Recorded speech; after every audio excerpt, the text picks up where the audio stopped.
pandemi melanda Indonesia, ini sekarangnya sudah tidak ada, dia pulang 2-3 bulan, tetapi sewa kosnya tetap berjalan.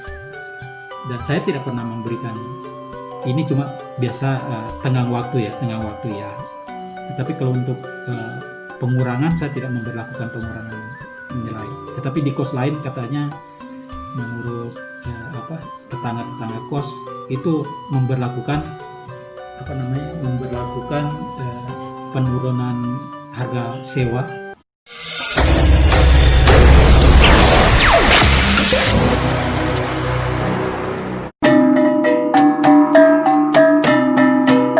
Bismillahirrahmanirrahim. Assalamualaikum warahmatullahi wabarakatuh. Jumpa lagi di channel Karya Inovatif. Kali ini saya akan berbagi pengalaman tentang tip pelayanan rumah kos sehingga anak kos berhati pindah. Jadi memang di era pandemi COVID-19, jadi ini adalah masa-masa sulit untuk para pengusaha ya. Jadi baik pengusaha kos-kosan dan semuanya terdampak di dalamnya.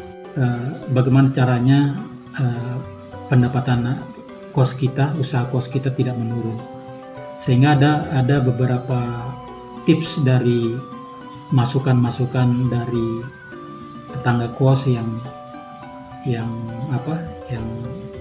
manajemennya berbeda. Jadi di seputaran saya ini ada beberapa usaha kos-kosan, tetapi triknya berbeda.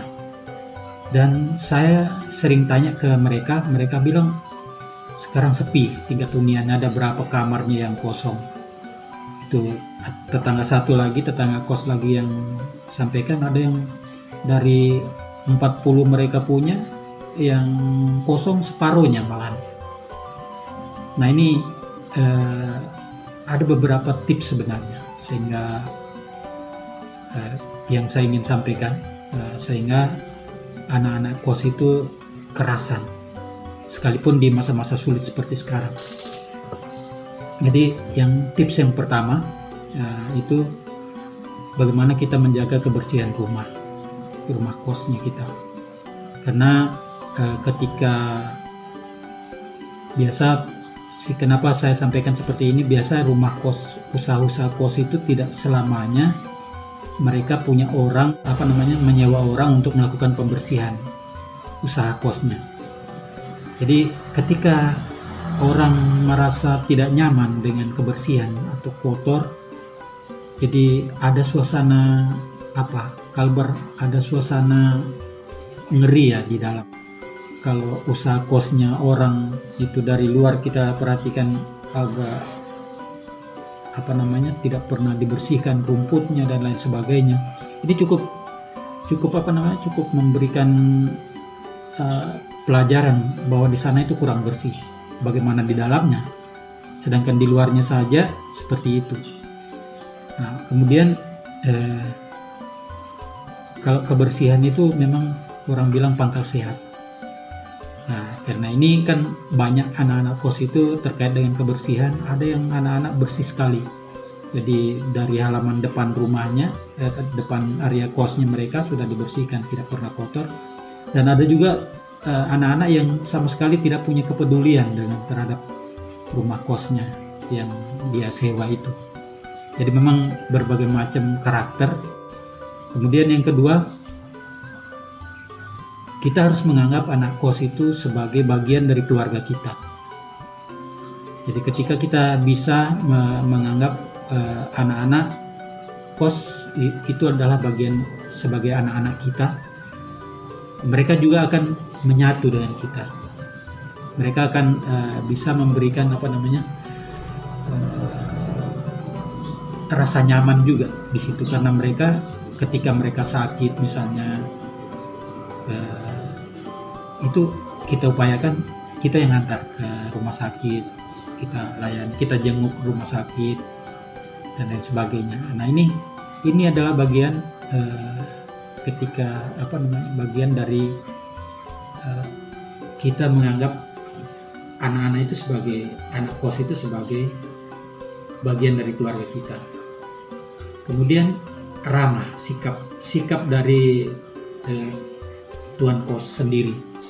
Karena sikap ramah di dalam melayani mereka ini juga mungkin mereka merasa nyaman ya.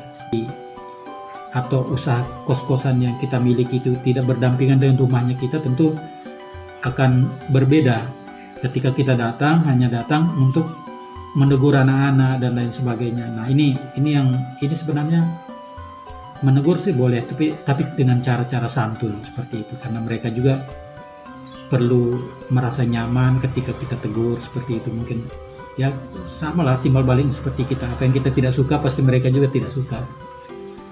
Nah, kemudian ketika ada keluarganya mereka datang, ada tamunya mereka datang, dan ketika ada masalah, di situ kita berperan masuk, bagaimana kita memposisikan diri sebagai tuan kos, mereka bisa nyaman.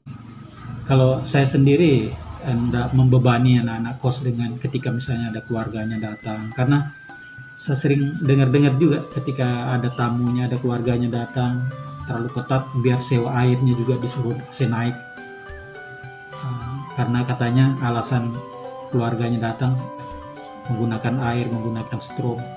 Nah ini kan sekarang mereka sudah punya ada biaya casnya mereka lakukan, dan itu kita sebaiknya jangan memberlakukan yang begitu. Terutama bagaimana kita dengan orang tua mereka ketika datang melihat anaknya, itu juga kita bisa memberikan sikap baik terhadap orang tuanya, terhadap anak-anaknya. Kita bagaimana bisa berlaku sopan, dan mereka merasa memiliki juga kita punya, atau mereka bisa menjadi bagian dari keluarganya kita, seperti itu. Ketika mereka punya masalah, nah ini yang kita cukup mengingatkan, biasanya ada masalah jangan ribut di sini, kamu bertetangga banyak dengan tetangga kamar, dan itu akan mengganggu, apalagi ributnya malam. Dan itu ketika masuk pertama kita sudah sampaikan aturan-aturan mainnya kos itu, apa yang boleh, apa yang tidak bisa. Kemudian fasilitas, jadi memang usaha ini memang fasilitasnya ketika air, kemudian parkir, listriknya mereka. Nah ini 3 ini kalau ada gangguan, kalau tidak secepatnya mendapat pelayanan, ini juga membuat mereka menjadi tidak nyaman. Nah ini sampaikan pada saat bagaimana solusi penyelesaiannya. Nah, ketika anak-anak mendapatkan masalah, ya segera melapor, mengingatkan bagaimana caranya mereka bisa melaporkan secepatnya mendapat penanganan ketika ada masalah. Dan kenyamanan itu sangat diperlukan. Ketika orang bisa kita rasakan kalau air tidak jalan, sementara kita sudah mendesak mau ke luar, mau kuliah dan sebagainya. Nah ini cukup mengganggu. Kemudian kebijakan ini juga perlu yang berikut itu adalah kebijakan. Kebijakan ini sangat kita perlukan untuk berlakukan kepada anak-anak. Ketika anak-anak misalnya sudah di masa sulit seperti ini, karena kita juga takut kehilangan mereka, kita butuh mereka juga butuh kita, saling membutuhkan pada prinsipnya.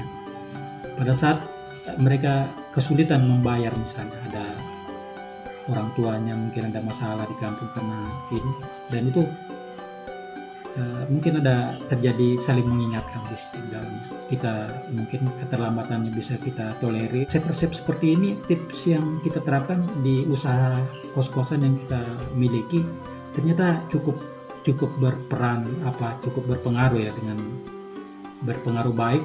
Bahkan anak-anak kos saya itu sebagian besar biasanya tidak mau pindah, betah dan kerasan. Di masa pandemi pun dia orangnya sudah tidak ada, dia pulang 2-3 bulan, tetapi sewa kosnya tetap berjalan. Dan saya tidak pernah memberikan ini, cuma biasa tenggang waktu ya. Tetapi kalau untuk pengurangan, saya tidak memberlakukan pengurangan nilai. Tetapi di kos lain katanya menurut tetangga kos itu memberlakukan penurunan harga sewa. Saya tidak memberlakukan itu, tetapi ampuh. Jadi intinya sebenarnya dari pelajaran yang bisa diambil bahwa pelayanan, kebersihan, kemudian kita menganggap bagian dari sebagai keluarga, anak-anak kos itu kita anggap sebagai bagian keluarganya kita, kemudian kita bisa menunjukkan sikap ramah dengan mereka dan menjaga santun dengan mereka, kemudian fasilitas juga kita perhatikan, kemudian ada kebijakan.